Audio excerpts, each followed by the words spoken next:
सोमवार के दिन लोगों की परीक्षा लेने के लिए शंकर जी एक गरीब कमजोर बूढ़े का रूप लेकर धरती पर उतरे।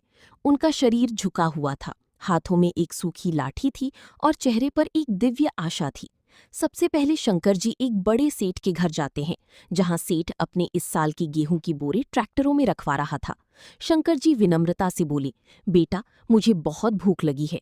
मेरे घर में कुछ बनाने के लिए नहीं है। क्या मुझे थोड़ा सा अनाज मिल सकता है?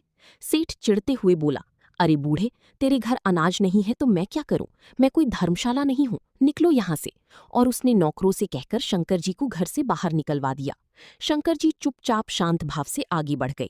फिर शंकर जी एक बहुत बड़ी अनाज की दुकान में जाते हैं, जहां लोगों की बहुत भीड़ लगी रहती है और दुकान में बहुत सारा गेहूं और अनाज होता है।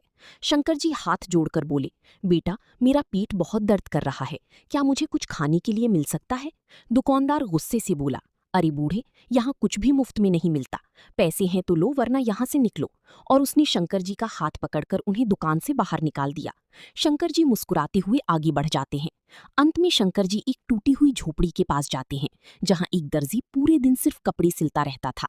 फिर भी उसके पास सिर्फ एक वक्त का ही खाना रहता था।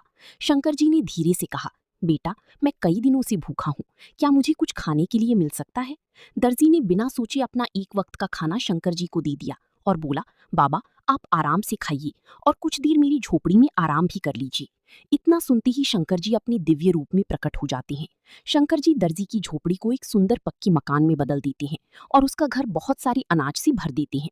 लेकिन अब तो फिर भी किसी ने शंकर जी के लिए लाइक और सब्सक्राइब नहीं किया।